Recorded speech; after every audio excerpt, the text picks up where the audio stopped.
출애굽기 12장 5절부터 7절 말씀 같이 봉독하겠습니다. 출애굽기 12장 5절부터 7절 같이 읽으시겠습니다. 시작. 너희 어린 양은 흠없고 1년 된 수컷으로 하되 양이나 염소 중에서 취하고 이달 열 나흘까지 간직하였다가 해질 때에 이스라엘 회중이 그 양을 잡고 그 피를 양을 먹을 집 좌우 문설주와 임방에 바르고. 이 이야기는 우리가 잘 알고 있는 이야기입니다. 이스라엘 백성들이 이제 애굽에서 나오게 되는 그 순간의 이야기죠. 하나님께서 모세를 통하여 이스라엘 백성을 애굽에서 건져내실, 구원하실 계획을 세우시고 이제 여러 가지 재앙을 통해서 이스라엘 백성들을 애굽에서 건져내시는데 이제 마지막 10번째 재앙이 펼쳐지는 그런 순간의 이야기입니다. 하나님께서 이스라엘 백성들의 집에 양의 피를 바르게 하셨죠. 문 좌우 설주와 임방에 바르도록 하셨습니다. 이 죽음의 천사가 이 애굽 온 지역을 지나가면서 애굽의 장자들, 처음 난 것들을 다 죽일 때에 이스라엘 집에는 이 피가 발려있기 때문에 이 죽음의 사자가 그 집을 들어가지 않고 집을 넘어간다. 그래서 유월절이라는 말이 여기서 생겼습니다. 우리가 잘 알듯이 이때 참 희생당하고 그 피가 발렸던 그 어린 양은 우리 주님이 어떠한 일을 해주실지를 잘 나타내는 그림과도 같은 일입니다.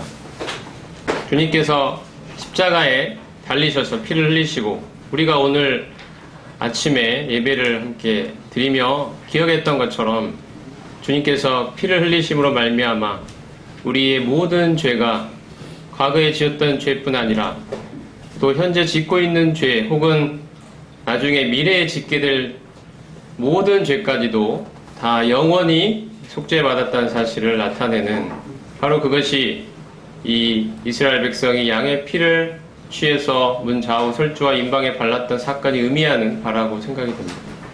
이제 이스라엘 백성이 400년이 넘는 세월 동안 이집트에서 그 애굽 땅에서 종살이를 해왔습니다. 요셉을 알던 그 바로왕이 죽고 이제 이집트의 새로운 왕조가 들어서면서 이 요셉의 존재를 알지 못하는 새로운 왕조가 들어서면서 이제 그 하나님께서 이 야곱의 자손들을, 야곱의 후손들을 애굽 땅에 그 번성한 곳으로 비옥한 땅으로 인도해 주셔서 그곳에서 자손을 번성케 하셨던 그러한 많은 그 자손이 늘어났던 그 일 가운데서 이제 그들이 애굽에서 종살이를 하게 되죠. 우리가 이 사실을 잘 알고 있습니다. 이 하나님께서 이제 이스라엘 백성을 그 400년이 넘는 애굽의 종살이에서 건져내 주시기를 원하십니다. 그래서 먼저 하신 일이 그들로 하여금 이제 피를 바르게 하셨던 이 사건을 통하여 이 심판으로부터 구원받는 일을 경험하게 하십니다. 우리가 죄를 지었다는 사실은 죄로 말미암아 이제 형벌을 받아야 된다는, 형벌이 있다는 사실을 의미합니다. 죄로 말미암아 형벌이 있게 됩니다. 우리가 잘 아는 대로 바로 영원한 불못에서 하나님의 심판과 진노와 저주 속에서 영원히 형벌을 받아야 되는 그 고통, 그 형벌이, 그 심판이 우리를 기다리고 있습니다. 그런데 우리 주님께서 십자가에 달리신 그 피로 말미암아 우리가 이제 죄의 이 형벌로부터 건짐을 받고 구원을 받고 해방을 받는 일이 일어난 것이죠. 우리가 경험한 것이 바로 이것입니다. 하나님께서 이스라엘 백성을 이집트에서 건져내시기 위해서 그 종살이를 하고 있는 그 사람들을 이제 하나님께서 약속하신 가나안 땅으로 이제 인도하여 들이시기 위해서 행하신 첫 번째 중요한 일은 바로 그들이 지은 죄의 형벌로부터 건져내시는 이 심판으로부터 건져내시는 사건이었습니다.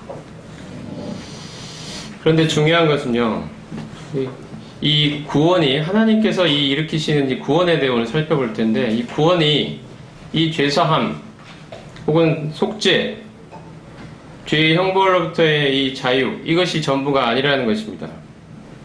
하나님께서 이스라엘 백성을 이러한 죽음의 이 심판으로부터 건져내시고 우리가 잘 알고 있듯이 그들을 애굽 땅에서 이제 끄집어내 가십니다. 홍해를 건너게 하시는 사건이 이제 기다리고 있습니다.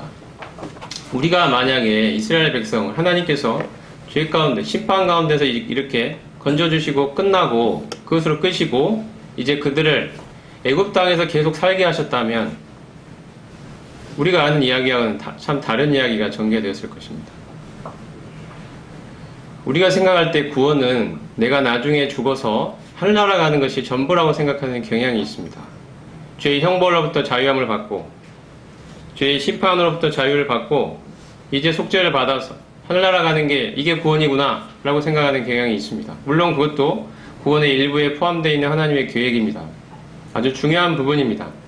그럼에도 불구하고 그것이 전부가 아니라는 사실이 중요합니다. 하나님의 원래의 목적은 그들을 애굽에서 건져내시는 것이었습니다. 애굽에서 끄집어내시는 것이었습니다. 애굽은 바로 우리에게 있어서 세상을 의미합니다. 죄가 지배하고 있는 것 세상을 의미합니다. 사람들이 지금 세상에 살고 있죠. 이 세상에 이 권세 잡은 자는 성경에 사탄이라고 되어 있습니다. 사탄이 무슨 일을 했습니까, 여러분? 우리가 잘 알듯이 바로 하나님이 아니라 자신이 영광을 받기를 원하고 자신이 높임을 받기를 원하고 자신이 하나님의 자리에 앉기를 원했던 그 반역을 일으켰던 존재가 바로 사탄입니다. 천사 중에 매우 뛰어난 존재로 굉장히 영화로운 존재로 창조받았음에도 하나님께 영광을 돌리기는커녕 하나님의 자리에 자신이 앉고자 하나님의 그 영광의 자리에 주인의 자리를 자기가 차지하고자 그러므로 이 만물로부터 이 경배와 찬양을 자신이 취하고자 하나님께 대한 반역을 일으켰던 존재가 사탄입니다. 바로 이 사탄이 지배하는 것이 바로 이 세상, 성경에서 세상이라고 불리는 것은 바로 이 사탄처럼 하나님이 아니라 하나님의 영광이 아니라 바로 자신이 주인되어 자신이 높임을 받기를 원하고 자신이 인정받기를 원하고 자신의 뜻이 이루어지기를 원하고 내 계획, 내 뜻, 내 마음에 원하는 대로 살아가는 사람들이 모여있는 곳이 바로 세상입니다. 그 사탄의 자식과도 같은 사람들이 모여있는 것이죠. 이것이 바로 애굽이 의미하는 바입니다. 우리들도 그 전에 똑같이 이 애굽에서 종살이하던 사람들이었습니다. 사탄의 노예가 되어서 죄의 노예가 되어서 하나님이 내 인생의 주인이 아니고 내가 내 인생의 주인이 되어 살아오던 바로 그런 사람들이었습니다. 성경에서 말씀하는 죄는 단순히 도덕적인 잘못을 넘어서 누구에게 거짓말을 하거나 누구의 부모님께 거역하거나 누구랑 싸우거나 하는 이러한 도덕적인 수준의 죄를 넘어서 성경에서 말씀하고 있는 죄의 본질은 우리가 주권자인 하나님께 반역했다는 것이 바로 성경에서 말씀하는 죄의 본질입니다. 아담과 하와가 선택했던 죄가 바로 그것입니다. 뱀이 유혹을 했죠. 네가 그 선악과 그것을 먹는 날에는 네가 하나님과 같이 되어 선악을 알 줄을 하나님이 아심이니라. 그래서 먹지 못하겠다. 네가 하나님과 같이 될까봐 먹지 못하겠다는 것입니다. 뱀의 유혹의 핵심은 그것이었습니다. 바로 네가 하나님이 되라는 것입니다. 네가 하나님의 자리에 앉아라. 선악을 판단하는 그 일도 네가 주체가 되어라. 하나님이 아니라 바로 너 자신, 네 인생은 바로 네가 주인이야. 네가 원하는 네 인생을 살아야지. 언제까지나 하나님 밑에 있을래. 네가 주체가 되어라. 네가 독립적인 주체가 되어라는 것이 바로 이 사탄의 유혹의 핵심이었습니다. 그리고 아담과 하와가 바로 그 길을 선택한 것입니다. 하나님으로부터의 독립, 더 나아가 하나님의 주권에 대한 반역의 길을 선택한 것이 바로 죄의 시작, 죄의 출발입니다. 바로 이러한 죄를 지은 아담의 후손들이 죄의 자녀로 태어난 이 아담의 후손들이 여전히 하나님이 아니라 자기가 주인되어 살아가고 있는 바로 그것이 세상입니다. 바로 그것이 애굽입니다. 애굽이 상징하는 바가 그것입니다. 하나님이 이제 바로 이 애굽에서 우리를 건져내기를 원하시는 것입니다. 내가 주인되어 살던 내가 높임받기를 원하고 누가 내 자존심을 조금이라도 상하게 하면 기분이 나쁘고 억울하고 분하고 이렇게 살아온 내 뜻이 관철되기를 원하고 내가 존중받기를 원하고 내가 높임받기를 원하고 하나님조차도 심지어 하나님조차도 내 계획과 내 플랜에 따라서 내 일정에 따라서 내 시간에 따라서 내가 원하는 방식으로 내가 원하는 모습으로 하나님도 내가 섬기고자 했던 바로 그 내가 지배하는 내 중심의 사람들이 모여있는 바로 그곳이 세상이며 그곳이 바로 애굽이었던 것입니다. 거기서 이제 하나님이 우리를 건져내기를 원하셨습니다. 그 애굽에서 그 세상에서 우리를 건져내 주신 것이 바로 구원입니다. 죄가 지배하는 그 세상, 내가 주인되어 하나님의 주권을 걷어차버리고 그 하나님을 주권한 자의 자리에서 끄집어내리고 내가 그 영광의 자리, 주인된 자리에 앉고자 했던 하나님의 이 주권을 찬탈했던 이 사람들이 모여 이 세상에서 하나님 우리를 건져내기를 원하셨던 것입니다. 정말 하나님을 사랑하고 하나님의 주인으로 모시고 그분께 영광을 돌리고 그분의 이름을 높이며 그분의 뜻이 내 삶에서 이루어지기를, 이것이 바로 나의 기쁨이며 나의 인생의 중심이 되는 바로 그러한 존재를 만들어내고자 하시는 것이 바로 하나님의 구원인 것입니다. 우리는 전에 바로 이 나 중심, 철저하게 나 중심으로 내가 내 인생의 주인 자리에 앉아 살아왔던 그 세상에 살던 사람들이었습니다. 내가 인정받고 내가 높임받고 내 뜻을 이루고 싶고 내 꿈을 이루고 싶고 내가 하고 싶은 대로 내 마음에 원하는 대로 그렇게 살기를 원했던 바로 그 사람들이었습니다. 이제 하나님이 우리를 바로 이러한 상태에서 건져내 주시기를 원하십니다. 내 마음을 다해 하나님을 사랑하고 하나님을 내 인생의 주권자로 인정하고 참 그분의 뜻이 내 삶에서 이루어지는 것이 나의 기쁨이 되는, 나의 주권을 온전히 하나님께 드리고 그분의 다스림과 통치를 받기를 원하는 바로 그 하나님의 백성을 만들어내는 것이 하나님의 목표였고 바로 그것이 하나님이 우리에게 베풀고자 하시는 구원이 갖는 참된 의미입니다. 그래서 하나님이 이제 이스라엘 백성들에게 이 죄의 심판을, 이 심판을 면하게 하시는 것으로 끝나시지 않고 그들을 애굽에 그냥 남겨두신 것이 아니었습니다. 그들을 이제 애굽 바깥으로 하나님의 나라로 건져내시기를 원하시는 것입니다. 구원은 이런 것입니다. 죄가 다스리는 죄의 나라에서 하나님이 다스리시는 하나님의 나라로 옮겨가는 것입니다. 그리스도가 다스리시는 그리스도의 왕국으로 옮겨가는 것입니다. 의가 다스리는 의의 나라로 옮겨가는 것입니다. 의의 지배와 그리스도의 지배와 하나님의 통치를 받는 그 하나님의 나라로 옮겨지는 것이 바로 구원입니다. 하나님이 내 인생의 주인이 된 사람, 하나님의 지배와 통치를 받기를 기뻐하는 사람, 예수 그리스도를 향하여 나의 주라고 고백하는 사람, 그 사람을 만들어 내기를 원하셨던 것입니다. 그리고 이것이 구원입니다. 이스라엘 백성이 이제 하나님께서 그들을 이 심판에서 벗어나게 해주신 후에 그들을 애굽에 남겨두지 않으시고 이제 애굽에서 건져내 주십니다. 우리가 잘 아는 홍해를 건너는 사건이죠. 출애굽기 14장을 한번 가보겠습니다.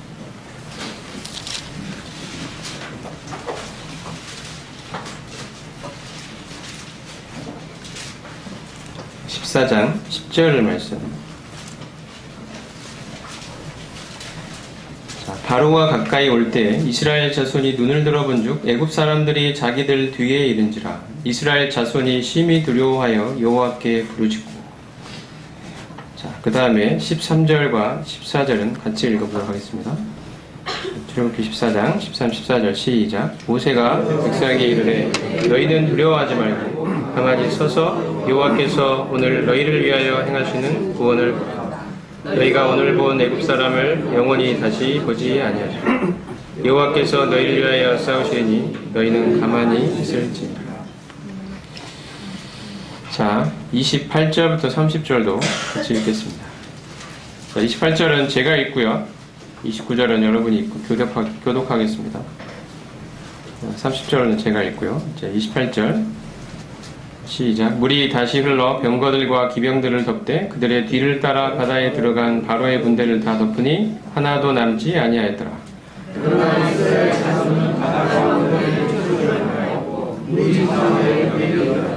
그날에 여호와께서 이같이 이스라엘 애굽 사람의 손에서 구원하심에 이스라엘이 바닷가에서 애굽 사람들이 죽어 있는 것을 다른 성경에는 애굽 사람들의 시체를 보았더라 이렇게 되어 있습니다. 여기 구원이라는 말이 나오죠. 13절에도 여호와께서 오늘 너희를 행하여 행하시는 구원을 보라고 되어 있고요. 지금 30절 말씀에서도 하나님이 여호와께서 이같이 이스라엘을 애굽 사람의 손에서 구원하시매라고 되어 있습니다. 여러분, 구원이 무엇입니까? 단순히 죄의 형벌에서 건진받는 그것이 구원의 전부가 아니죠. 하나님께서 말씀하신 구원이 무엇입니까? 그들을 애굽에서 건져내 주시는 것이 구원인 것입니다. 홍해 사건이 그것을 잘 보여줍니다. 이 홍해를 건너가 버린 이 이스라엘 백성들은 다시는 애굽으로 돌아갈 수 없었습니다. 이 홍해, 그 집채만한 그 홍해 바다가 입을 쩍 벌리듯이 좌우의 벽이 되어서 물이 좌우의 벽이 되고 이스라엘 백성들이 그 가운데로 마른 땅을 밟고 지나갔습니다. 그리고 이스라엘 백성들이 이제 다 이 물에서 올라와 바깥을 저 건너편으로 건너갔을 때 그 사이에 이 애굽의 군사들이 이 바로가 마음이 변해서 군대들을 보내게 되죠. 이 애굽의 군사들이 쫓아오고 물속으로 들어갑니다. 그런데 하나님이 물을 다시 합쳐버리셨죠. 우리가 잘 아는 것처럼 이 애굽의 군사들은 다 물에 빠져 다 죽임을 당하게 됩니다.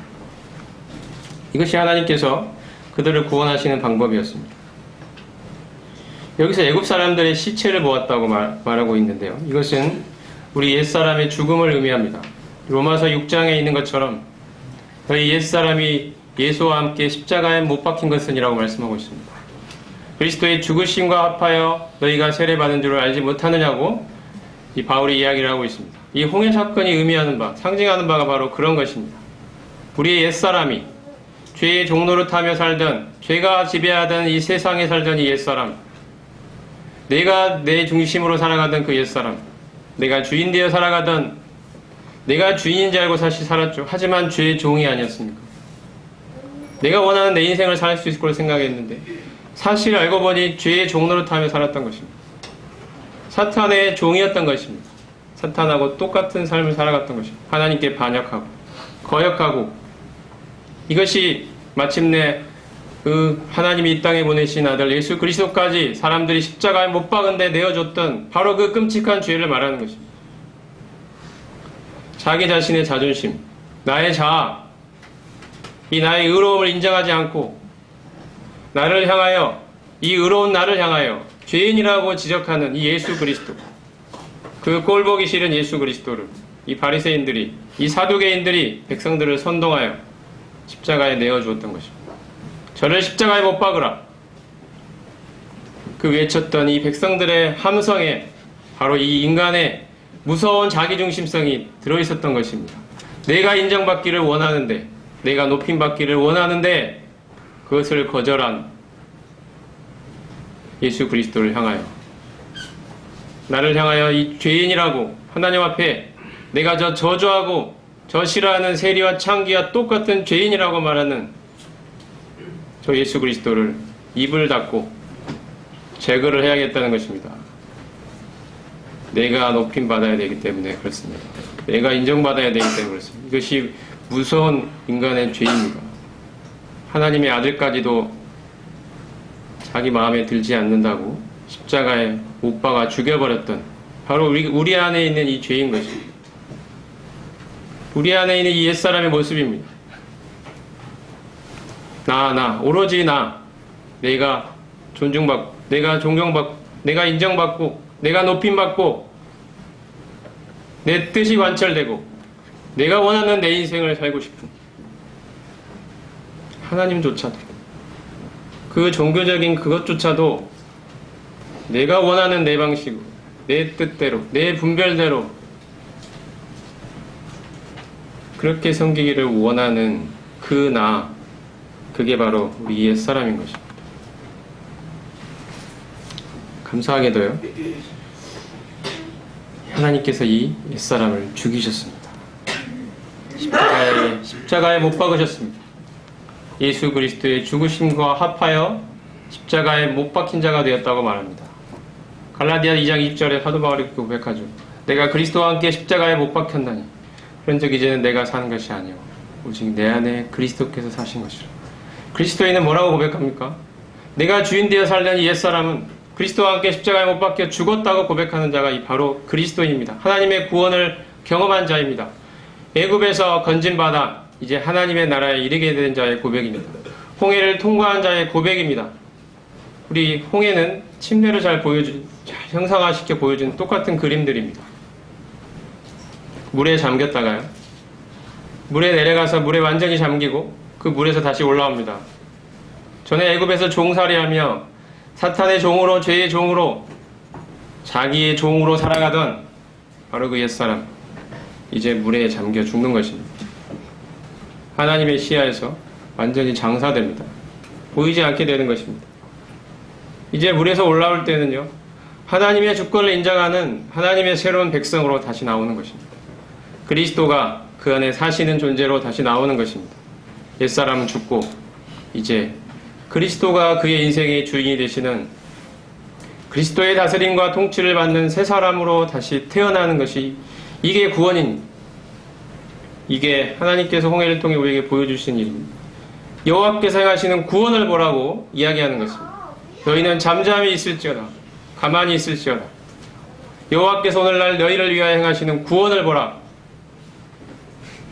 옛사람 그 애굽에서 지긋지긋하게 오랜 세월 동안 종 노릇하며 살던 죄의 종으로 살던 그 옛사람은 이제 죽었다고 말하는 것입니다. 이게 하나님이 이루신 구원입니다. 하나님께서 이렇게 말씀하셨죠. 모세를 통하여 너희가 오늘 본 애굽 사람을 영원히 다시 보지 못하죠. 하나님의 시야에서 우리 옛사람은 완전히 사라졌습니다.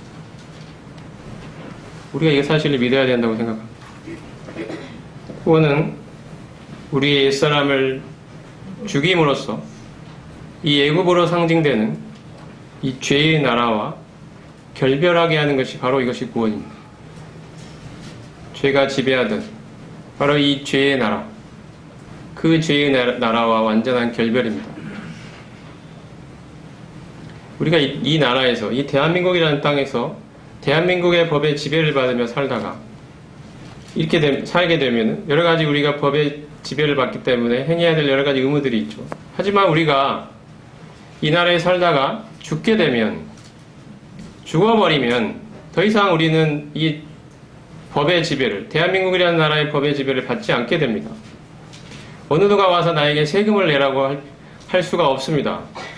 어느 누가 나에게 와서 국방의 의무를 해라고 강요하거나 요구할 수가 없습니다. 죽어버린 시체에게 누가 그렇게 이야기하겠습니까? 모든 게 다 끝나버립니다. 죽음이란 그런 것입니다.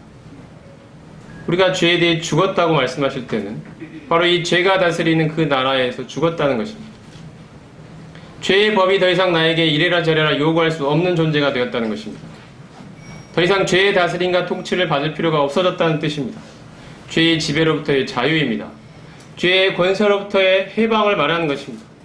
이제 너 예전에는 죄가 너의 주인이었지 모르지만 이제는 이 죄로부터 해방받았기 때문에 죄는 더 이상 우리의 주인이 아니고 우리는 더 이상 죄의 종이 아니라고 하나님 말씀하십니다. 이것이 홍해가 우리에게 보여주는 바입니다. 애굽에서 살던 이 죄의 종노릇하며 살던 이 옛사람은 죽은 것입니다. 물에 완전히 잠겨서 우리가 침례받을 때 물에 내려가서 완전히 잠기고 했던 것처럼 하나님의 시야에서 우리 옛사람은 완전히 사라진 존재입니다. 하나님이 이 구원을 이루신 것입니다. 하나님의 주권으로 이 일을 이루셨습니다. 이건 하나님이 행하시는 하나님의 구원입니다. 그리고 이제 우리를 물에서 올라오게 하시는 것은 이제 하나님이 주인 되시는 이 세 사람으로 우리를 만들어내신 것이죠. 우리에게 구체적으로 말하면 예수 그리스도가 주인 되는 세 사람을 말하는 것입니다. 이제 의가 지배하는 이 의의 나라로 옮겨온 세 사람을 말하는 것입니다.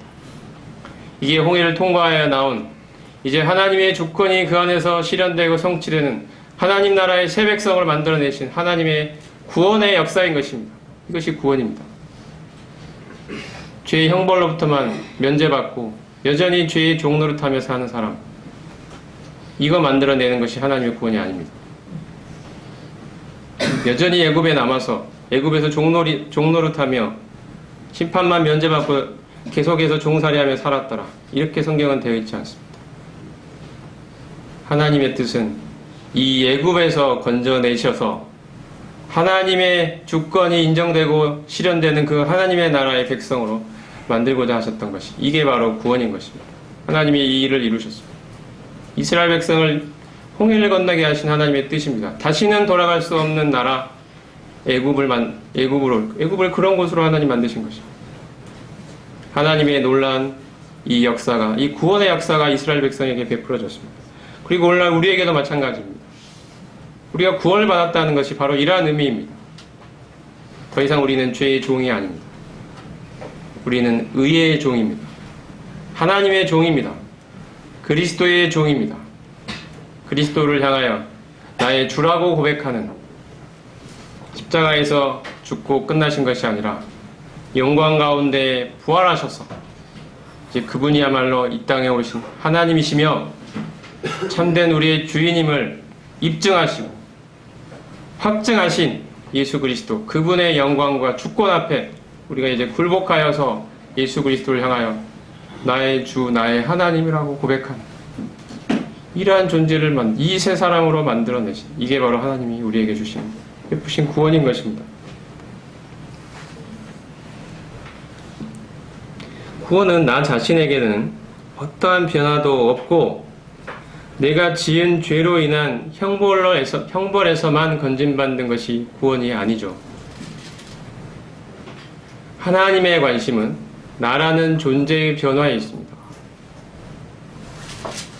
내가 어떠한 존재인가에 하나님이 관심이 있으십니다.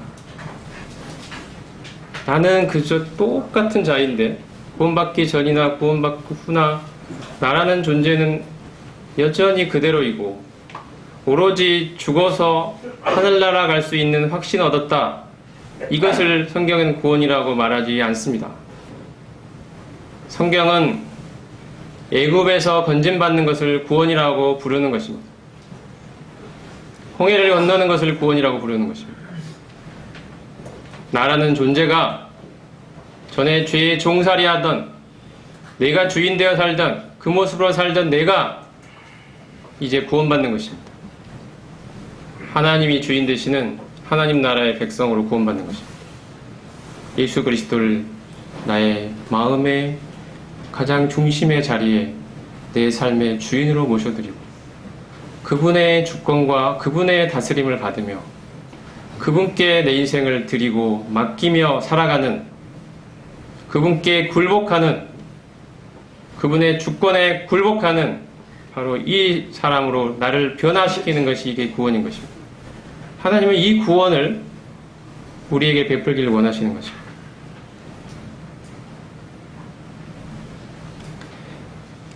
그래서 하나님께서 이스라엘 백성들을 그 홍해를 건널 수밖에 없는 환경으로 인도하신 거죠.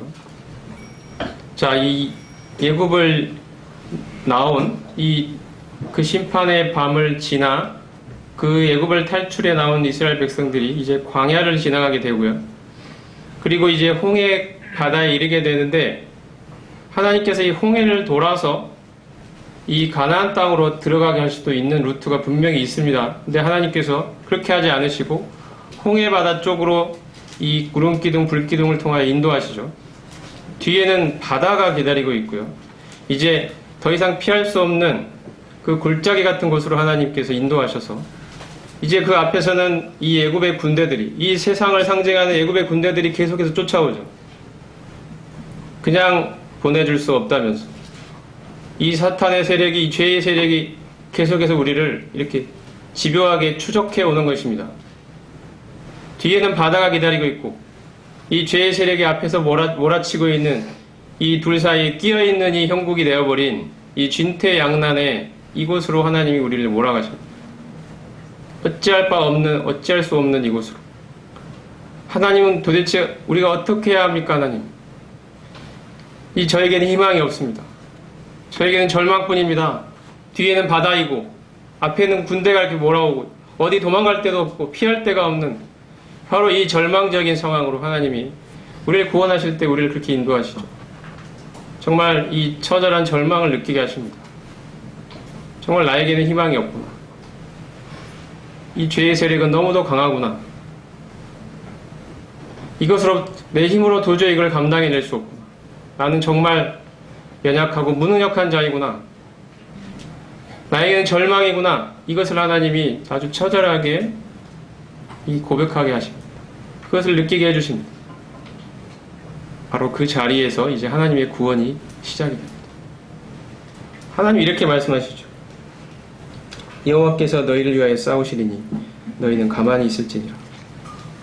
너희는 두려워하지 말고 가만히 서서 여호와께서 오늘 너희를 위하여 행하시는 구원을 보라. 너희가 오늘 본 애국 사람을 영원히 다시 보지 못하리라. 이것이 구원입니다. 이 죄의 세력으로부터 하나님 우리를 건져내 주신 것입니다. 하나님 오실 때 우리는 옛사람들이 아닙니다. 죄의 종노릇하며 살던 옛사람들이 아닙니다. 그 사람들은 죽었다고 말씀하십니다. 이제 이 주권을 이 주님께로 이양하고 주님이 주인 되시는 새 사람으로 하나님 우리를 만들어 주신 것입니다. 하나님의 시야에서 봤을 때 우리는 새 사람들입니다. 이 애국 사람들은 영원히 다시 보지 못하는, 우리가 우리를 생각할 때는 여전히 내 안에 육신이 있고 옛사람의 모습이 남아있는 것처럼 생각되는 것이 우리가 우리를 볼 때 우리 시야죠. 그때 우리가 사실 괴롭습니다. 근데 하나님 보실 때는 어쩌나는 게 중요합니다. 하나님의 시각이 중요합니다.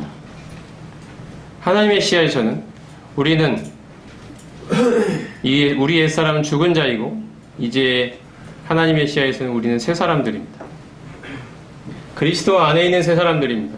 그리스도의 온전한 의와 그분의 온전한 거룩으로 쌓여있는 새 사람입니다. 그리스도 안에 있는 자들입니다. 그리스도로 옷 입었다고 성경을 말씀하고 있습니다. 이것이 하나님이 보시는 바로 우리입니다. 우리에게 필요한 것은 이 하나님 믿음을 가지고 이 하나님의 시각에 우리 자신을 동일시하는 것입니다. 하나님 맞습니다. 전에 저는 죄의 종이었습니다. 죄의 종노릇하며 살았습니다. 내 인생은 주인은 나라고 생각했습니다. 이 사단과 똑같은 반역죄를 짓고 살아온 죄인입니다. 근데 하나님 감사합니다. 바로 이 옛사람은 하나님의 시야에서 죽었다고 말씀해 주시니 감사합니다. 저는 더 이상 애굽에 사는 사람이 아닙니다. 죄 안에 거하는 자가 아닙니다. 죄에 대해 죽은 자가 되었습니다. 예수 그리스도의 죽음과 연합하여 그분이 죽었을 때 나도 함께 죽은 자가 된 것입니다. 죄에 대해 죄의 나라에서 이제 옮겨진 자가 되었습니다. 의가 다스리는 의의 나라로 하나님이 이 일을 이루어주셔서 감사합니다. 이제 저는 새 사람입니다. 그리스도 안에 있기 때문입니다. 그분과 연합되어 있기 때문입니다. 그리스도가 나의 거룩이 되어 계시기 때문입니다. 그리스도가 나의 의가 되어 계시기 때문입니다. 그리스도가 나의 주인이 되시기 때문입니다. 그분이 나의 생명이시기 때문입니다. 이게 우리의 고백이 되기를 원합니다. 이러한 것들을 우리가 실제 삶에서 어떻게 적용하며 살아갈지를 보여주는 것이 또 하나님이 이루신 일이 있는데요. 출애굽기 17장으로 한번 가보겠습니다.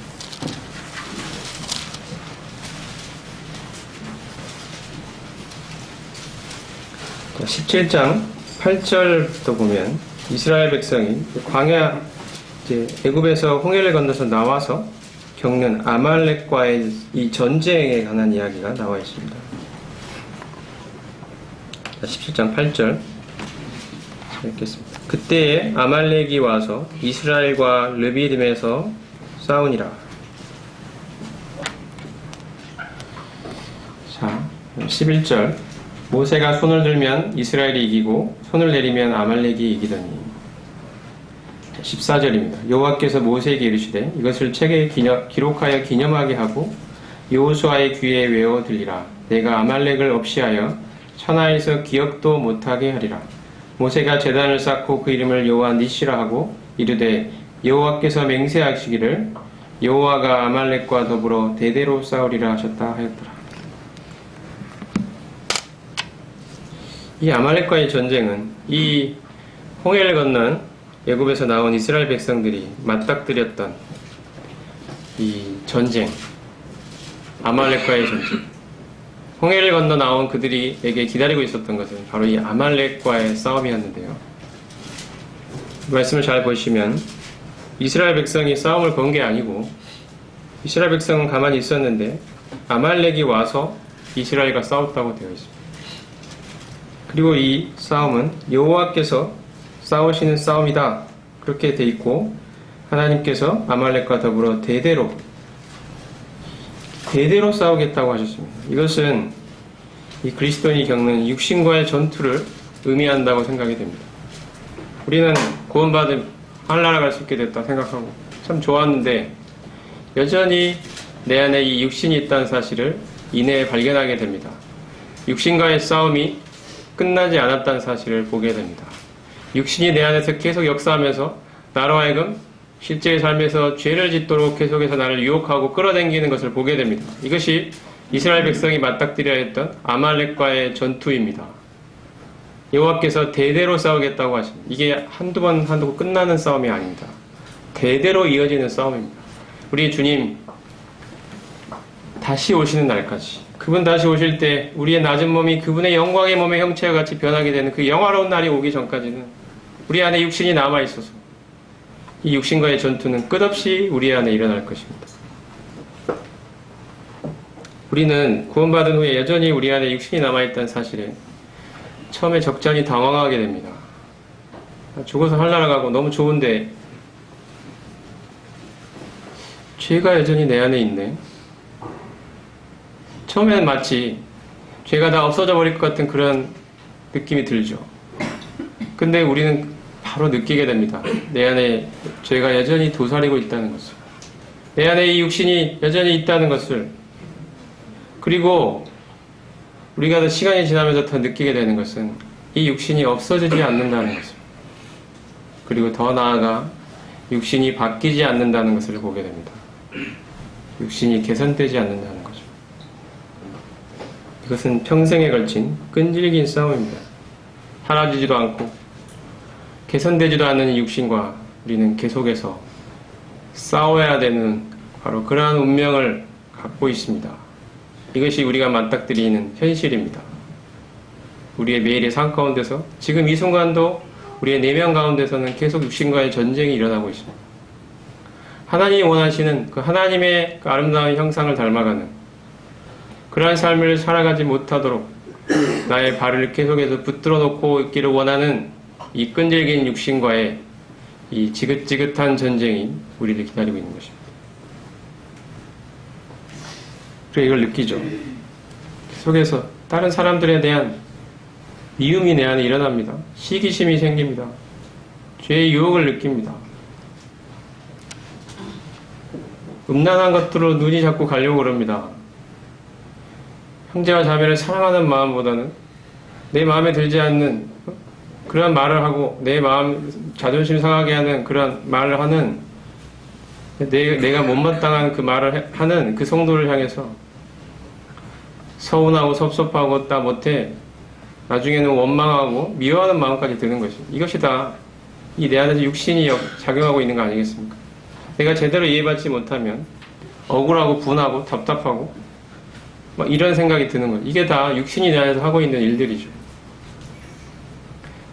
지금 이 순간에도 우리는 이 육신과 싸우고 있는지도 모릅니다. 지금 내 말씀을 듣고 있는 이 내면 안에서 바로 이 육신이 지금도 역사하고 있는지 모릅니다. 육신은 사라지지 않습니다. 그리고 개선되지도 않습니다. 이 육신과의 전투, 이것이 아말렉과의 이 싸움이 의미하는 바라고 생각이 됩니다. 어떻게 하면 이 싸움에서 이길 수 있을까요? 승리가 나의 것이 될 수 있을까요? 이게 우리의 숙제죠. 어떻게 이겼다고 되어 있습니까? 아말렉과의 싸움에서. 이스라엘 백성이 어떻게 이겼나요? 오늘 말씀을 보면 모세가 손을 들면 이스라엘이 이기고 손을 내리면 아말렉이 이겼다고 되어 있습니다. 모세가 손을 들었다는 것은 무슨 의미가 있겠습니까? 저희 말씀에 보면 14절의 후반부에 아까 읽었던 14절 후반부에 내가 하나님이 말씀하시죠. 내가 아말렉을 없이하여 하시고 16절에 보면 여호와가 아말렉과 더불어 대대로 싸우리라. 이것은 모세가 손을 들면 이스라엘이 이겼다는 말은 이 싸움은 하나님의 싸움이라는 사실을 우리가 인정하는 것을 의미합니다. 이것은 하나님의 싸움이구나. 내가 내 힘과 내 의지와 내 결심과 내가 가진 자원으로 이 아말렉과 싸워보겠다고 덤벼드는 이 전쟁이 아니라 여호와가 싸우겠다고 하신 이것은 여호와의 싸움이라는 사실을 우리가 하나님께 인정하여 드리는 모습이 모세가 손을 들어 기도하는 모습이라고 생각이 됩니다. 이 싸움의 승리는 하나님으로부터 오는 것입니다. 이 참 연약하고 부패하고 죄덩어리의 우리로부터 이 무능력하고 절망적인 우리로부터 이 싸움의 이 승리가 나오지 않습니다. 우리는 어떻게든 이 육신을 어떻게든 개선시켜 보려고 육신을 붙들고 씨름하는 경우가 많습니다. 말씀 읽고 기도하고 뭐 어떻게 하고 해서 이 육신을 어떻게든 바꿔내 보려고 육신을 붙들고 씨름합니다. 내 의지와 결심을 새롭게 해보면서 다짐을 새롭게 해보면서 그런데 우리는 계속 실패하죠.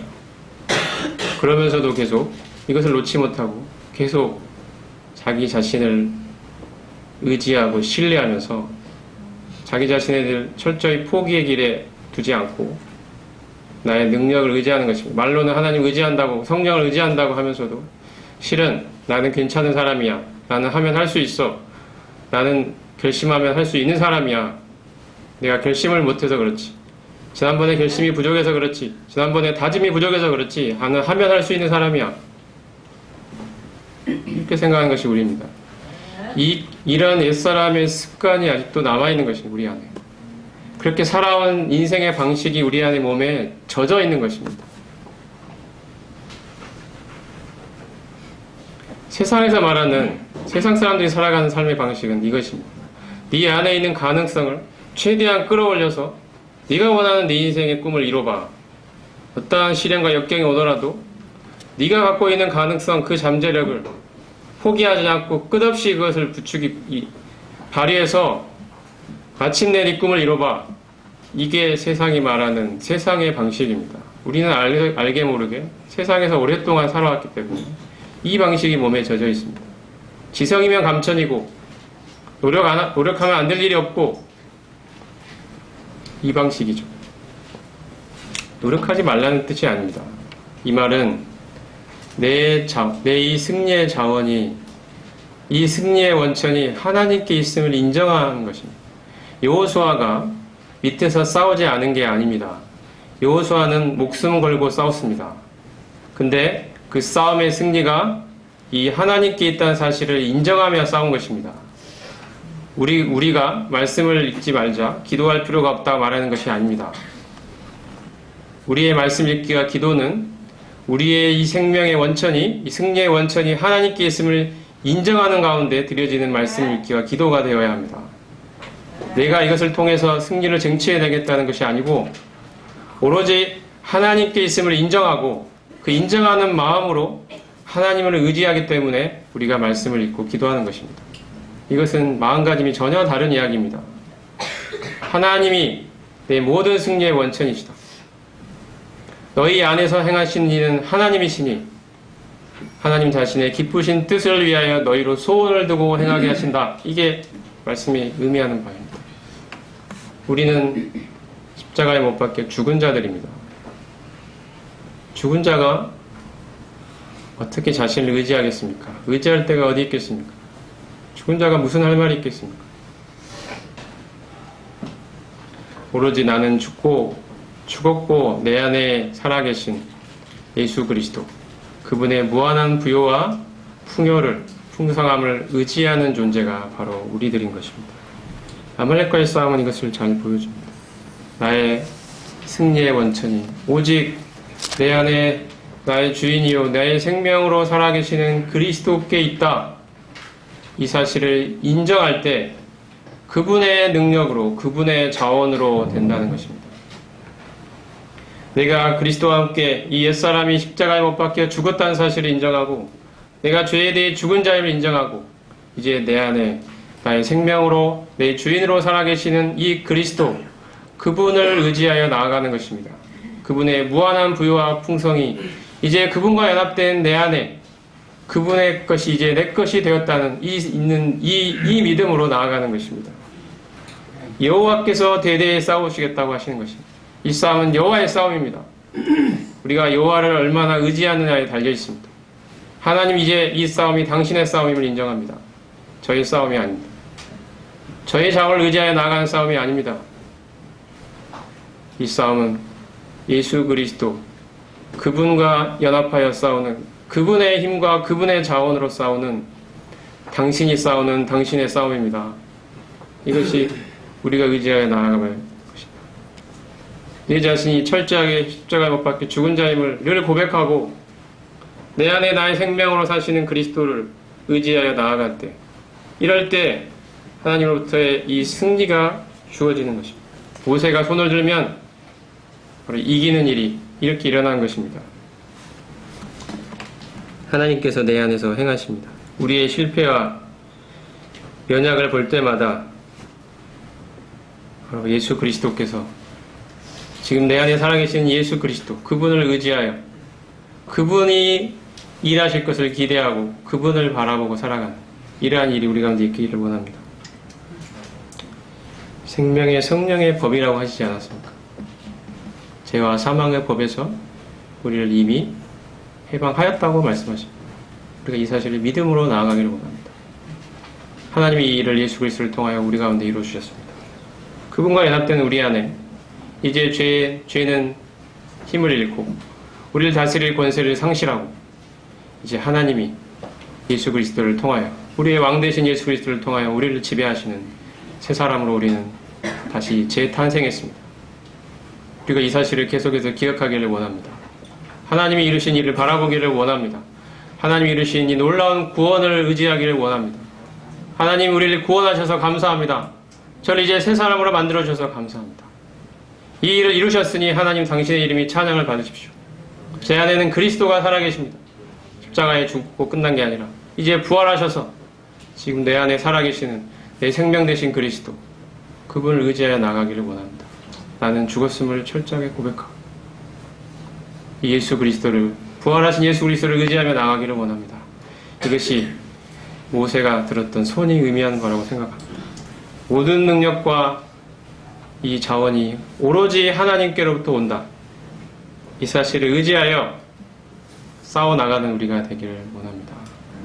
하나님이 이 구원을 이루시고 우리를 애굽에서 건져내시고 이 죄의 세력에서 건져내시고 이제 하나님 그분의 백성답게 살아가는 새로운 존재로 우리를 만들어 주셨습니다. 이것을 의지하여 내 연약을 볼 때마다 하나님이 이루신 이 사실을, 너희 부르심과 택하심을 굳게 하라고 말씀하신 이 하나님의 말씀 다시 한번 기억하며 새로운 힘을 얻게 되기를 원합니다. 하나님이신 그리스도가 지금 내 안에 오셔서 내 안에서 하나님 자신의 일을 이루고 계십니다. 여호와의 싸움을 직접 싸우기 위해서 우리 안에 오신 것입니다. 우리가 이 예수 그리스도를 의지하여 나가기를 원합니다. 하나님이 행하신 일을 바라보며 나가기를 원합니다. 같이 기도하겠습니다.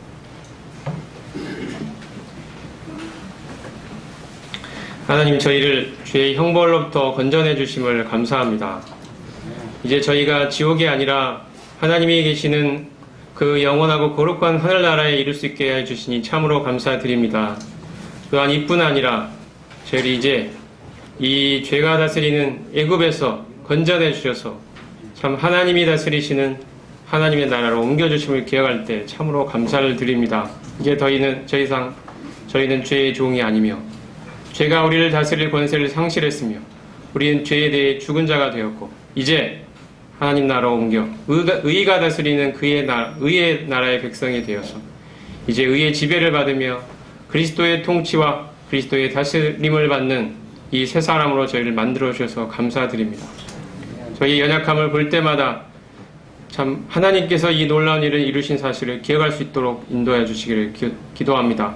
저희 자신이 참으로 그리스도와 함께 죽은 자임을 참 철저하게 고백하게 하시고 삶의 여러 현장에서 고백하게 하시고 이제 나는 죽었고 내 안에 예수 그리스도 참 하나님이신 그분께서 내 안에 오셔서 그분이 내 안에 살고 계시다는 사실을 의지할 수 있게 되기를 원합니다.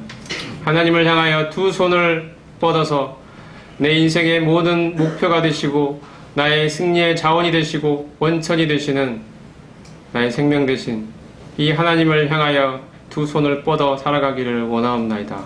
하나님 앞에 무릎을 꿇고 오로지 나의 모든 것이 되시는 이 하나님 바라보며 살아가는 저희가 되기를 원합니다. 우리 안에 우리의 생명으로 찾아오신 하나님이신 우리 주 예수 그리스도로 말미암아 놀라운 구원을 이루신 이 주님으로 말미암아 주님을 찬양하고 우리 주 예수 그리스도 거룩하신 이름으로 감사하며 기도드렸습니다. 감사합니다.